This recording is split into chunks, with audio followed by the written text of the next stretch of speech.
Greg, first of all, you've said what you do as a kid, and you may not realise it until 40 or 50 years later, has a huge influence on who you are today.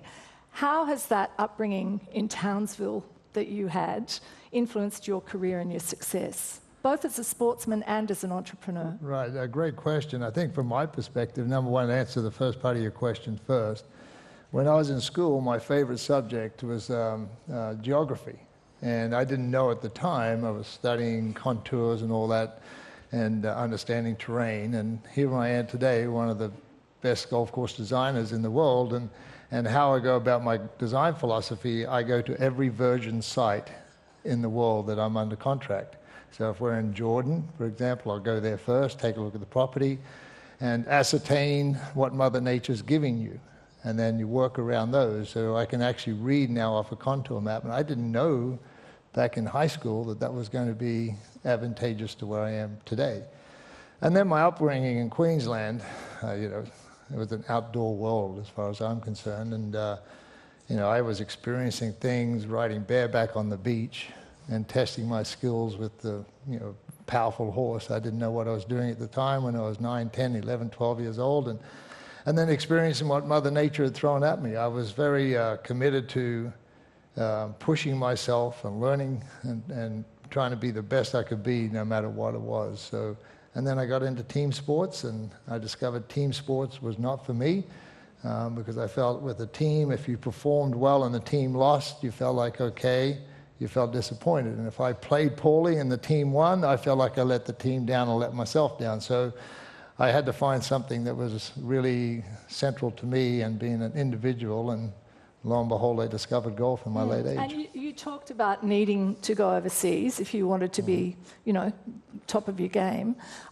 Was being Australian a help or a hindrance, do you think, in that whole exercise? In the beginning, it was a hindrance, number one, because there was a lot of restrictions put on. We were very antiquated with our views about how you could become a professional golfer. In the United States, you could say, I come out of college, I'm going to turn pro. You could go and turn pro and play golf immediately as a professional. Here in Australia, I had to go through a 3-year apprenticeship course. And that 3-year apprenticeship course, you had to be an assistant pro at some golf club. And for me, it was down here in Sydney at Beverley Park, and then I moved back up to Queensland. But it was a 3-year course, which was very, very a bit of a ball and chain, because I was keen to go. I felt like I was good enough to get out there and compete and play hard. And so I had to go through this process. It was a PGA of Australia's initiative to become a touring professional. But I accelerated the process because I applied for the 3-year course in the first year. And I said, if I pass the course in 1 year, for the 3-year course in 1 year, will you let me go and play if I pass a playing test? The playing test was the easiest part. Making golf clubs and selling golf balls and tees and all that stuff across the counter, again, was one of those things that taught me, I didn't know at the time, but today here I am in the consumer product business and understanding what the consumer awareness is, and delivering that message to me across the counter. And I had to sell product in those days. I had to be aware of what each manufacturer and what that product was that I was selling, whether it was soft goods or hard goods.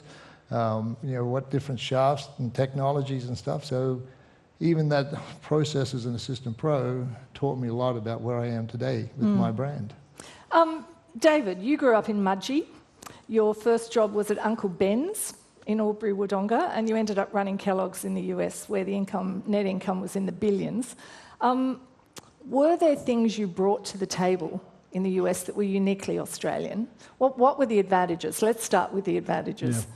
Well, I think I think one of the greatest things Australia has is its lack of scale when you're in business. Means once you start in your career, you typically aren't in one function. You actually can be in one function but get involved in others, so you get a breadth of understanding from a business perspective that when you go overseas, a lot of other people don't have, because especially when you go to the US, you're in marketing, that's it. You're in marketing, you don't get involved in manufacturing or sales or finance or whatever.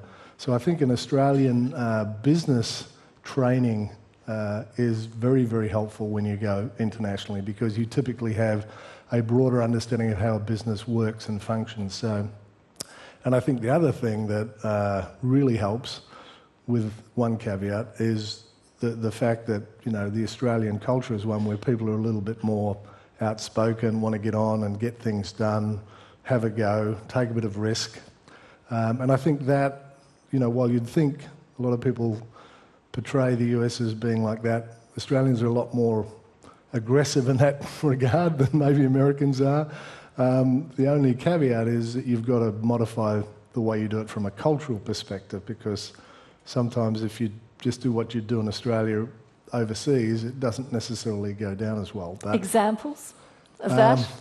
I think my first one, when I went and was working in marketing at Kellogg's, the way I would engage with the advertising agencies would they'd come in, you know, and be presenting creative on a brief would be, if I was in Australia, I'd tell them, that's really very poor work. You know, you missed the brief. It really didn't hit it. You need to go away and do it all again.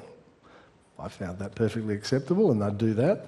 I tried that in the US, and someone pulled me aside and said, look, I'm not sure this is going to work. We might have to send you back to Australia. And I said, why?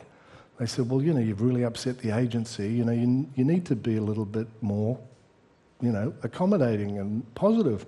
So I tried it. The next time they came in, the work was awful, but I said, look, that's a fantastic array of work. You've really done a great job. You've looked at all sorts of things.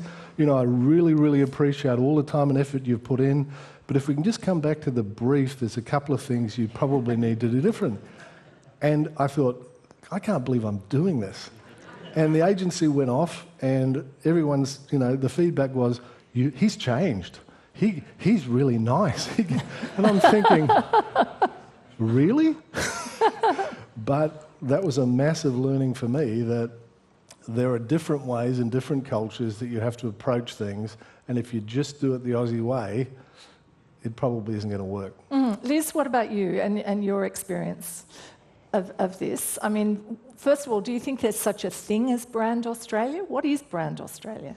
I think it's hard to put it in a box, but I think there are some characteristics of Australians and our modus operandi that do stand out.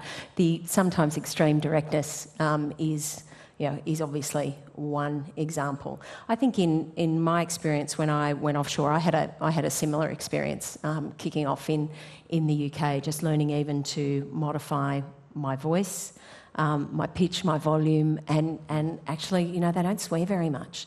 So you really had to hold yourself back in terms of the use of expletives, which, you know, if used selectively can be tremendously powerful in a meeting, I find, but clearly not when you're in Ropemaker Street, London, as I discovered. So I think there is something about tempering your style, but there is something, you know, I think, does Brand Australia help you as an individual and as an executive establishing a business offshore? I think it's the perception of a little bit of quirkiness, a little bit of uniqueness. This will be interesting. They're from a long way away. They've made a huge effort to get here. Kind of that's a competitive advantage for us. But that in itself won't grant you permission to form a relationship. I think the piece that does for us is our authenticity. So I think while we do have to modify our directness, you know, my counsel would be, you know, don't sell your soul in order to do it. But back in my day when we were travelling, a lot of people, I'm going back 30, 35 years now, well, do you have electricity in Australia? Right, because the knowledge of Australia was... So things have moved on. We have moved on in life, yeah. But it's incredible. What do they ask now, Greg? I mean, what are there is your Australianness, is it a lever for you? Oh, for in sure, business? it's a lever. In what way? Well, first of all, today, a lot more people are aware of Australia, more than just the tourism and the Great Barrier Reef and the Opera House and great wines out of Australia. They're starting to learn how great this country is from an intellectual property for what we deliver. I mean, we've delivered some fantastic executives around the world and some Fortune 500 companies that we know when you're in the business world, but the rest of the world doesn't really pay attention to. So Brand Australia, to me, is really evolving now from a tourist destination, and because our currency, our FX is low, people can come down here and visit, to something that we can deliver way more than that. So to me, it's an entrance in a lot of ways. Like when I visit a lot of Asian countries, specifically China, My relationship, I'm more from Australia than I am from the United States, because in the end of the day, even though your office is based out of the United States, if they know you're connected to Australia, your entrance to higher up in the central government seems like it's a lot quicker, and it's a lot more advantageous in a long way. So Australia's representation as a total country is different today than what it was 35 years ago.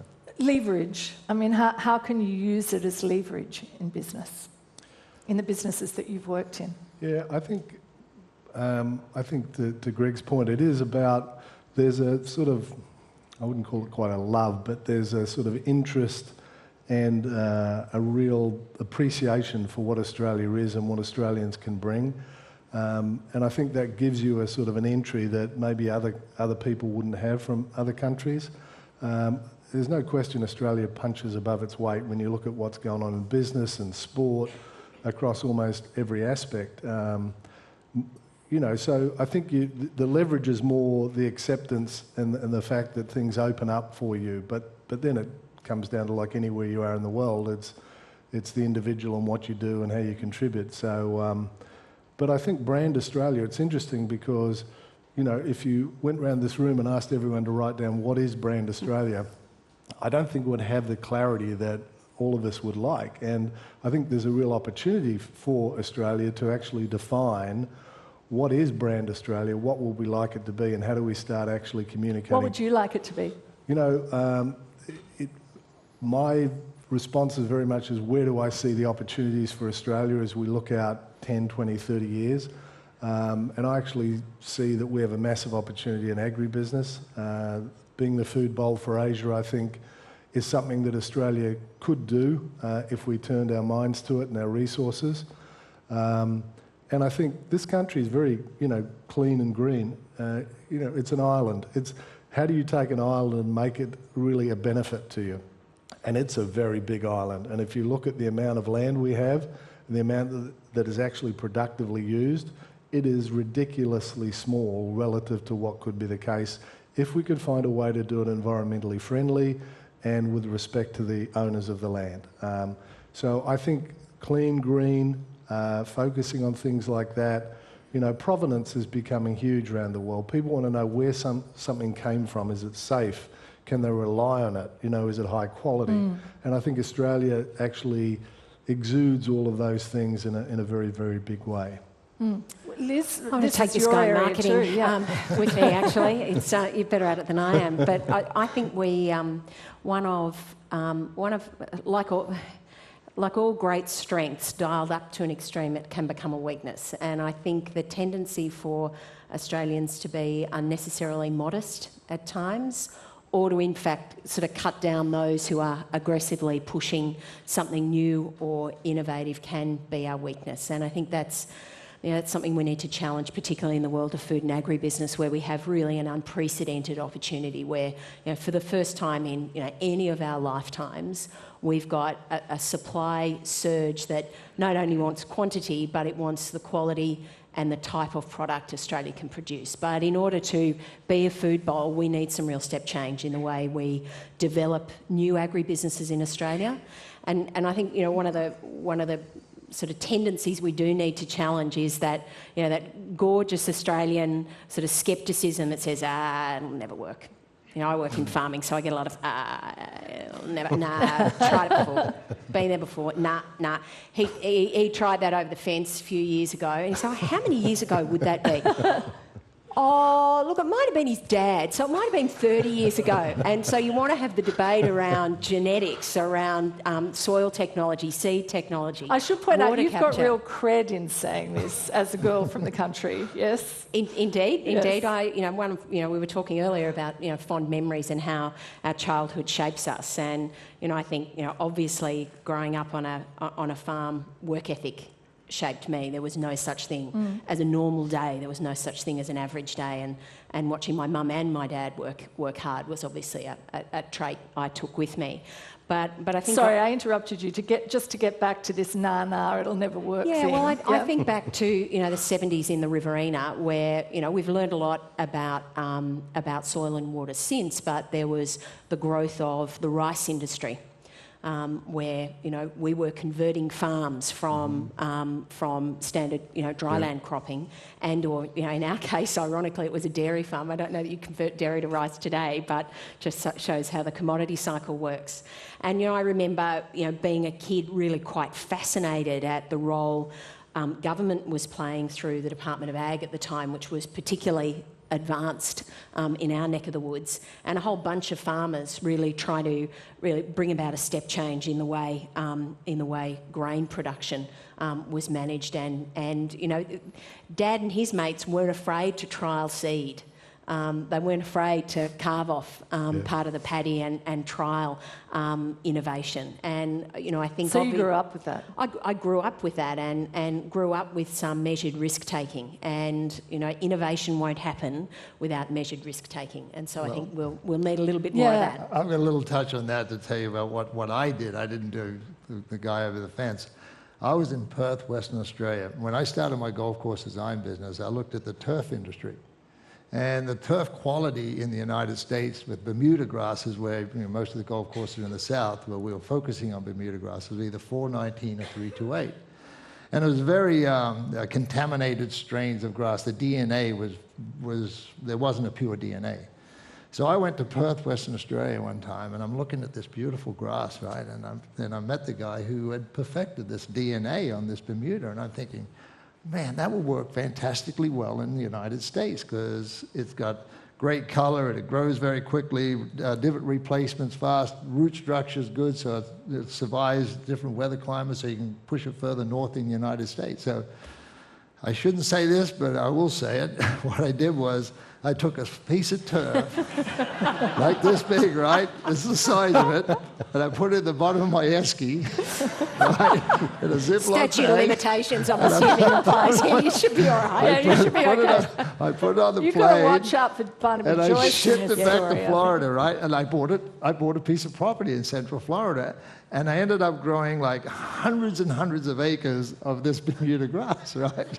So I got into the turf farm business by smuggling in grass So from you did Australia. a reverse Johnny Depp. And Yeah. now today, it's called GN1, and I licensed it to about 25 to 28 growers in the United States. And we now are on racetracks and we're at Disney and we're on baseball fields. I go, yes, we Do you made realise it. what you're doing publicly here? I know. I want to know. But I trust where the this Aussies. grain cocky is in the grass cocky is in Western Australia. He's still growing his little patches of He's grass. still growing the grass, yeah. So is this, Now in the United the States- key to entrepreneurship then, Greg, this particular style of innovation and, getting out there and doing things? Absolutely, I think it is. And well, I have a place in Colorado, and if people are aware of what's happening with Colorado and marijuana, right? Everybody's asking me to do the same thing in Colorado to ship to Florida. I go, no, I'm not going there. What is the key to transitioning from Australian success to international success? I mean, Liz, your situation's interesting with Macquarie because a lot of your staff are now offshore. I mean, you've made that transition. What do you think was the key to making it successfully? Yeah, as a firm, we've got over half our staff based offshore, and I think it's close to 60% of our profits generated from offshore. And I think it's as the business evolved, we had a very clear view to be selective about where we went and what aspects of our business we sought to replicate offshore. So it wasn't a cookie-cutter approach where the footprint you had in Australia could simply be lifted and shifted anywhere in the world. I think the second sort of philosophical principle that the firm had as it expanded offshore was to send some of our own to establish the beachhead, but then as rapidly as possible localise. And that, that's not as easy as it sounds to get the cultural fit, the organisational cultural fit right, to get the communication channels right, to get the internal networks working well. But, I think, it stood us in good stead that we stood firm to those aspirations. So you will still go into any Macquarie office around the world. You'll still hear typically an Australian accent somewhere. attempting to speak Portuguese or something pretty badly, but at least they're having a go. You'll always see one piece of Australian artwork from our collection, which I find quite comforting actually when I go into the reception and see a familiar painting. But then you'll see, you know, some real localisation of people who've been able to adapt and adopt the Macquarie sort of DNA and then make it work in their particular part of the world. And has that been a difficult process? I think it's probably my observation, having been sort of one of them, was it always takes longer than you expect. The tyranny of distance is very real, and you know our time zone isn't as friendly as many of us would like it. So there are some just practical realities to building relationships that mean it just takes a bit more time. Yeah, David, what do you think was the key to you making the transition to international success at the level that you achieved? A lot of luck, you know. I mean, truly, as I reflect on the progress I made, a lot of it was I was in the right spot at the right time, to be quite frank.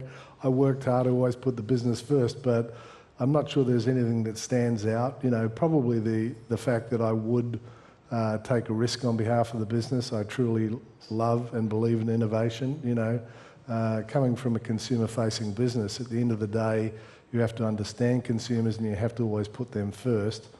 But there isn't, you know, and actually as you look at Australia now, from the sector I came from, it's diminished so dramatically in the last 15 to 20 years. Fast-moving consumer goods, most companies here now are subsidiaries of multinationals offshore. The manufacturing sector has shrunk dramatically. And it's a bit troubling because when you think about it, from a business perspective, you know, there aren't as many people being nurtured and grown and getting the attributes that I had, where you could learn a lot more in a small country like Australia and then take it offshore. So you think that was really key, that experience of the different roles and so on? Absolutely. Not being as stratified as it is. Not being stuck in one function, being able to work across functions and actually see how one interfaced with another, I think is something that you can get in Australia you don't get in many other countries offshore.